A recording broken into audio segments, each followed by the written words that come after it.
bahati na wale wote ambao walileta maombi kwa ajili ya kupiga kura siku ya leo, kura mapema. Wengi wamejitokeza na zoezi linaendelea vizuri katika hali ya amani.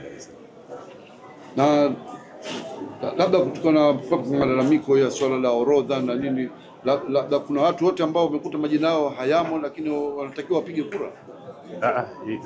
Ile orodha ni orodha ya wale wapiga kura mapema, na yoyote ambaye yuko kwenye orodha anakuwa yuko kwenye daftari. Sheria inaelekeza kwamba katika upigaji wa kura mapema tume inatakiwa iweke orodha ya wale wote wanaopiga kura ya mapema, lakini katika ile kura sasa ile ya pamoja ndio unaweka daftari. Sasa kwa leo yule ambaye yuko kwenye orodha anakuwa moja kwa moja yupo kwenye daftari katika ile eneo ambalo anatakiwa apige kura. Kwa hiyo anapofika pale, akishatoa kitambulisho chake, anaangaliwa kwenye daftari ambao mawakala wote wanalo ile daftari. Pamekuwa na wasiwasi kwamba baadhi ya mawakala wataondolewa, labda hali iko vipi? Mawakala wote wapo kwenye vituo. Hamna wakala yote aliondolewa na wanaendelea na kazi zao kama kawaida. Na baadhi ya vituo ambavyo nimetembelea mpaka muda huu tumekuta hata na wagombea. Tumekutana na baadhi ya wagombea wa ACT na wengine wa vyama vingine wakiwa wanaangalia ile zoezi. Walikuwa na concern zao ambao tumekaa tukazungumza, ni concern za kawaida tu, lakini kila kitu kinaenda vizuri.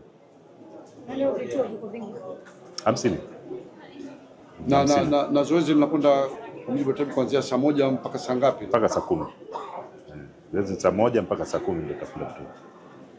Pamekuwa na swali moja la kiufundi kwamba endapo yule ambaye yumo katika orodha hii leo na ametukiziwa na binadamu yote labda akashindwa kupiga kura yake na yeye ndio orodha imolewa, hili linakuwa vipi? Kama atashindwa kupiga kura leo, kesho bado anayo nafasi kama atapata nafasi hiyo, kwa sababu inategemea na kazi zake.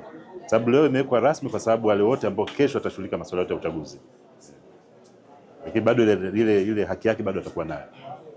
Lakini akishapiga kura leo, kesho atakuwa hana kile. Sasa neno kwa ajili ya tarehe 29. Tarehe 29 wananchi wote wajitokeze, kila mmoja ana haki ya msingi ya kupiga kura kwenye vituo, na bado tunasisitiza tu uwepo wa amani na utulivu ili nchi yetu isije kaingia katika machafuko ambayo tunahitaji. Vituo vitatajia baadhi tu ambavyo unatembelea mwana. Hiki ni kimoja hapo. Lakini pita Welezo, pita Kijitopele.